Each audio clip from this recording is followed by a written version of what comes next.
student. How are you? I hope you are fine. Stay home and be safe.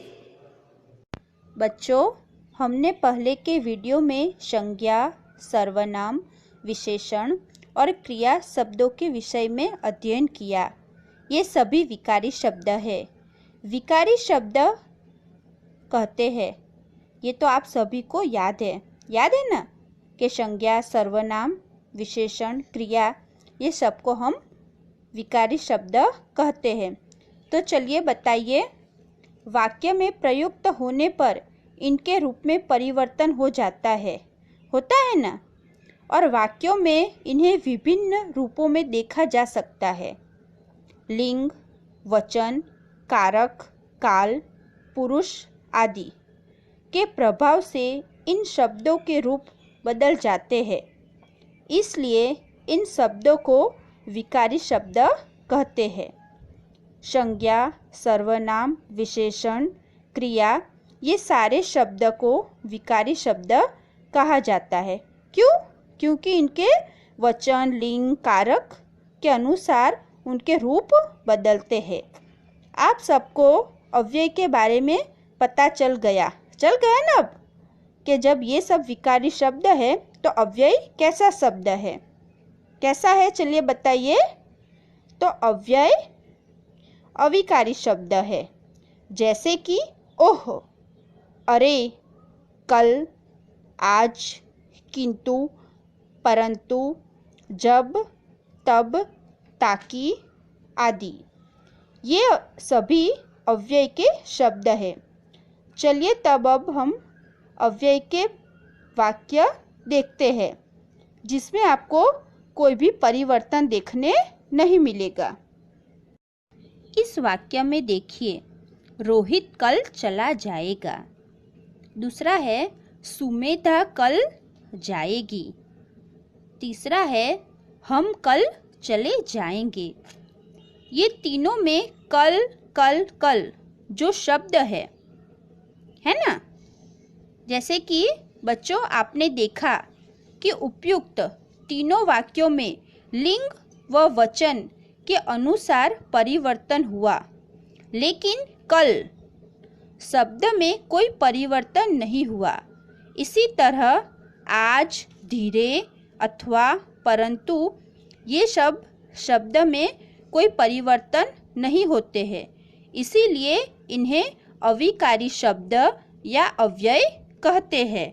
क्या कहते हैं? अव्यय। चलिए बच्चों, तब अब हम अव्यय पढ़ते हैं। अव्यय मतलब शब्द में कोई भी परिवर्तन नहीं होना। अव्यय की परिभाषा है कि अव्यय वे शब्द जिनके रूप में लिंग, वचन, कारक, काल, पुरुष आदि के कारण कोई विकार मतलब परिवर्तन नहीं आता, तथा जो सदा अपने मूल रूप में ही रहते हैं, उन्हें अव्यय या अविकारी शब्द कहते हैं। मैंने आगे भी समझाया ना आपको कि जो कल वर्ड था, तो वो वचन में, लिंग में कहीं भी उसका परिवर्तन नहीं हुआ। जैसे कि लड़के का नाम था कि रोहित कल चला जाएगा, तो भी कल ही शब्द आया। फिर सुमेधा कल चली जाएगी, तो भी कल ही शब्द आया। मतलब कल जो शब्द है तो वो अव्यय है, मतलब कि अविकारी शब्द, जिसमें कोई भी परिवर्तन नहीं होता है। अविकारी शब्द मतलब के अव्यय, अव्यय के प्रकार। तो अव्यय के प्रकार है क्रिया विशेषण, संबंध बोधक, समुच्चय बोधक, विस्मादि बोधक और निपात। मतलब के 5 अव्यय के प्रकार है, जिसमें कि क्रिया विशेषण, क्रिया विशेषण मतलब क्रिया की विशेषता बताता हो। संबंध, संबंध में जो शब्द संज्ञा या सर्वनाम के बाद आता है उसे हम संबंध बोधक कहते हैं। समुच्चय बोधक, वाक्य को जोड़ने वाले शब्द मतलब समुच्चय बोधक। विस्मादि बोधक, विस्मयादि बोधक मतलब वाक्य में प्रयुक्त जो शब्द हर्ष, शोक, घृणा, आश्चर्य, प्रशंसा आदि भाव को प्रकट करे तो वो विस्मयादि बोधक अव्यय। फिर निपात है, जो निपात में कि जो कि वाक्य में किसी शब्द या पद के बाद लगाकर उसके अर्थ में विशेष बल देते हैं उन्हें निपात कहते हैं। चलिए अब हम अव्यय का पहला भेद क्रिया विशेषण पढ़ेंगे। इस चित्र के माध्यम से हम समझेंगे। खरगोश उछलता कूदता हुआ चल रहा था और कछुआ बेचारा धीरे धीरे चल रहा था। कैसे चल रहा था कछुआ? धीरे धीरे। दोनों की चाल देखकर हाथी धीरे से मुस्कुरा दिया। हाथी के मुस्कुराने पर कछुए को बहुत गुस्सा आ गया। उसे लगा कि हाथी उसका मजाक उड़ा रहा है। अब आप मुझे इस प्रश्न के उत्तर दीजिए। खरगोश कैसे चल रहा था? तो उछलता कूदता। कछुआ की चाल कैसी थी? कैसी थी? धीरे धीरे। हाथी कैसे मुस्कुरा रहा था? कैसे मुस्कुराया हाथी? बताइए। मुस्कुरा दिया ना? कैसे मुस्कुरा दिया? धीरे से। कैसे? कछुए को कितना गुस्सा आया? कितना गुस्सा आया? बहुत। आपने जाना ना, ये चारों प्रश्न मैंने पूछे, उनके उत्तर में आपने अपने उत्तर से जाना कि प्रत्येक उत्तर में किसी न किसी क्रिया की विशेषता बताई जा रही है। क्रिया की विशेषता थी ना, जैसे उछलता कूदता, एकदम उछलता कूदता चल रहा था खरगोश। तो ऐसे जो सब शब्द है तो उसमें उसकी विशेषता बताई जा रही थी। तो ये क्रिया की विशेषता बताने वाले शब्द ही क्रिया विशेषण कहलाते हैं। क्रिया प्लस विशेषण मतलब क्रिया की विशेषता बताने वाले शब्द, जिसे हम क्रिया विशेषण कहेंगे।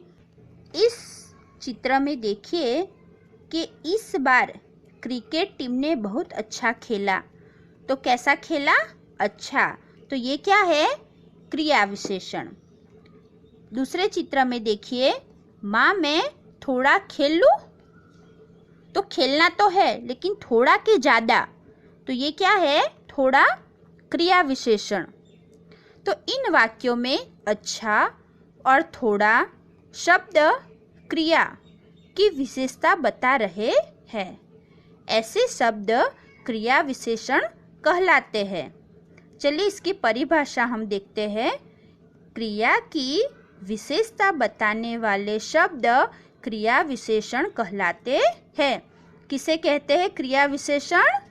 क्रिया की परिभाषा बताने वाले शब्द क्रिया विशेषण कहलाते हैं। अब हम क्रिया विशेषण के भेद देखेंगे।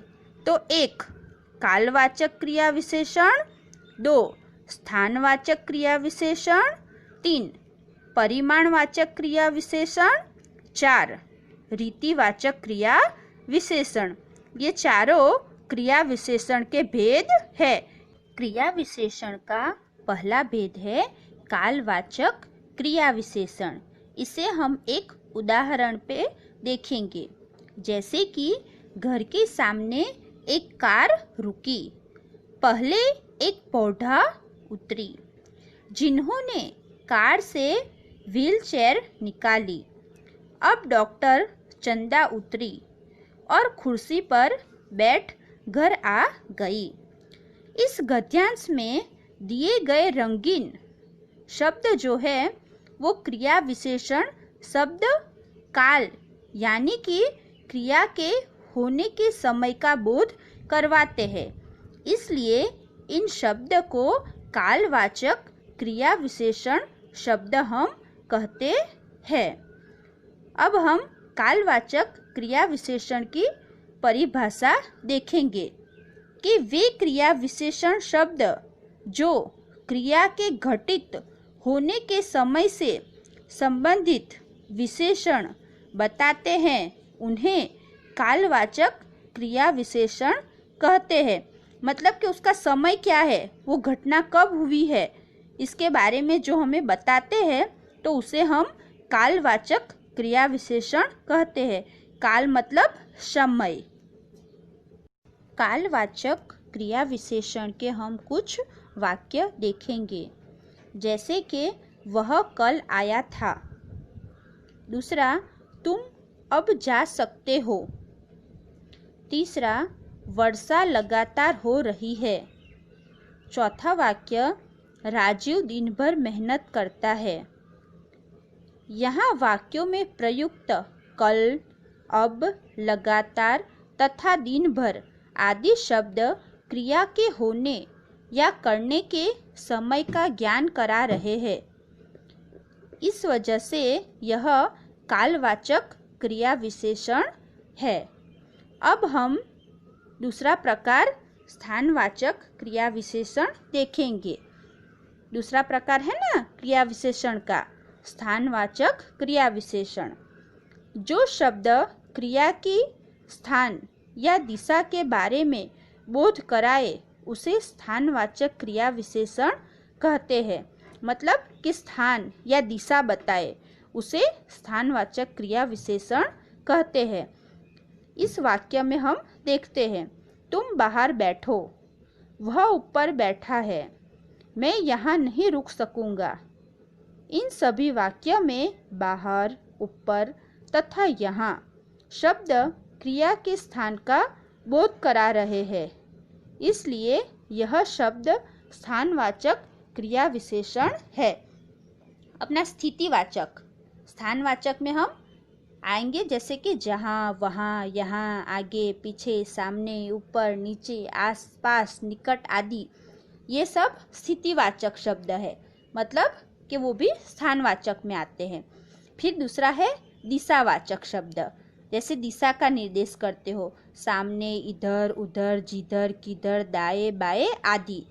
मतलब कि स्थान का बोध, दिशा का बोध बताते हो, उन शब्द को स्थानवाचक क्रिया विशेषण कहते हैं। क्रिया विशेषण का तीसरा भेद है रीतिवाचक क्रिया विशेषण। इसके कुछ वाक्य हम देखते हैं। अकस्मात ही भगवान ने उसे दंडित किया, कि फर्स्ट उदाहरण है कि अकस्मात ही भगवान ने उसे दंडित किया, मतलब कोई ऐसे ही हो गया, कुछ निश्चित नहीं था। दूसरा, धीरे धीरे मेरा उससे परिचय हुआ। तीसरा वाक्य, सहसा श्रीमती सुब्रह्मण्यम का कंठ अवरुद्ध हो गया। उपयुक्त वाक्य के रंगीन शब्द क्रिया विशेषण होने के ढंग, मतलब के रीति, तरीका का बोध करवा रहे हैं। ऐसे क्रिया विशेषण शब्द रीतिवाचक क्रिया विशेषण कहलाते हैं। इसकी परिभाषा देखेंगे कि जो क्रिया विशेषण शब्द क्रिया के घटित होने की विधि या ढंग या रीति से संबंधित विशेषता का बोध करवाते हैं, उन्हें रीतिवाचक क्रिया विशेषण कहते हैं। कि वो हमें बताता है कि कैसे घटित हुआ, कौन सा उसका तरीका था, कैसी विधि थी। जैसे कि अचानक, तेजी से, भली भांति आदि। ये शब्द रीतिवाचक क्रिया विशेषण है कि अचानक हो जाता है, मतलब अचानक वो घटना हो गई, उसका कोई निश्चित नहीं था, अचानक हो गया, एकदम तेजी से हो गया। तो ऐसे शब्द जो होते हैं वो रीतिवाचक क्रिया विशेषण के होते हैं। अब हम चौथा उदाहरण भेद जो है परिमाणवाचक क्रिया विशेषण देखेंगे। उसके कुछ वाक्य है। आज मैं कुछ ज्यादा खा गया था। दूसरा, भूख न होने पर थोड़ा ही खाया। लोग आते अथवा मुझे कुछ बोलना ही पड़ता। उपयुक्त वाक्य में रंगीन शब्द क्रिया की परिमाण संबंधी विशेषता का बोध कराते हैं, अतः ये परिमाणवाचक क्रिया विशेषण शब्द है। मतलब परिमाण, मतलब उसका माप क्या होता है, ये हमें बताते हैं कि उसकी मात्रा कैसी है। ज़्यादा, थोड़ा, कुछ, ये सारे शब्द जो है वो परिमाणवाचक क्रिया विशेषण के हैं। चलिए इसकी परिभाषा देखते हैं। जिन क्रिया विशेषण शब्दों से क्रिया के परिमाण अथवा मात्रा से संबंधित विशेषता का बोध हो उन्हें परिमाणवाचक क्रिया विशेषण कहते हैं। कि उसका बोध हो जाता है, पता चल जाता है ना, उसे परिमाणवाचक कहते हैं कि उसकी मात्रा क्या है, उसका माप क्या है। जैसे कि बिल्कुल, तनिक, न्यून, कुछ, काफ़ी, पर्याप्त, केवल, थोड़ा, जितना, बहुत, ज़्यादा, उतना, कितना आदि, ये सब शब्द जो है वो परिमाणवाचक क्रिया विशेषण शब्द है। बच्चों, हमने अव्यय के 4 भेद में से एक भेद क्रिया विशेषण सीख लिया। समझ में आया ना सबको? आया ना? सीखा ना? अव्यय का फर्स्ट भेद कौन सा? क्रिया विशेषण।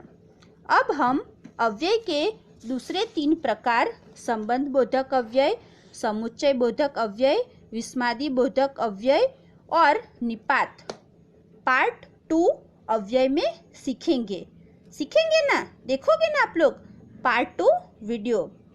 चलिए बच्चों, अब हम क्रिया विशेषण को एक बार फिर से दोहराएंगे। दोहराना है ना, उसका रिवाइज करना है ना। चलिए तो हम फिर से क्रिया विशेषण को दोहराते हैं। जिन शब्दों के रूप में लिंग, वचन और काल के प्रभाव से कोई परिवर्तन न हो उन्हें अव्यय कहते हैं। किसे कहते हैं अव्यय? कि जिन शब्द के रूप में, वो शब्द के रूप में लिंग या वचन या काल जो भी स्थिति में हो, लेकिन वो शब्द में कोई भी परिवर्तन नहीं होता, उन्हें अव्यय कहते हैं। अव्यय के 4 प्रकार होते हैं: क्रिया विशेषण, संबंध बोधक, समुच्चय बोधक, विस्मादि बोधक। ये 4 अव्यय के प्रकार है जिसमें आपने क्रिया विशेषण आज सीखा। अब तीसरा, क्रिया की विशेषता बताने वाले अव्यय क्रिया विशेषण कहलाते हैं। किसे कहते क्रिया विशेषण? क्रिया की विशेषता बताने वाले शब्द को क्रिया विशेषण कहते हैं। 4 क्रिया विशेषण के 4 भेद है: कालवाचक, स्थानवाचक, रीतिवाचक और परिमाणवाचक। ये चारों भेद आप सबने जाना और सीखा। तो उम्मीद है बच्चों आप सब सीख गए होंगे। अब कोई गलती नहीं होगी ना? ओके बच्चों, अब अगले वीडियो में मैं फिर से मिलती हूँ। तब तक बाय बाय। सभी का धन्यवाद।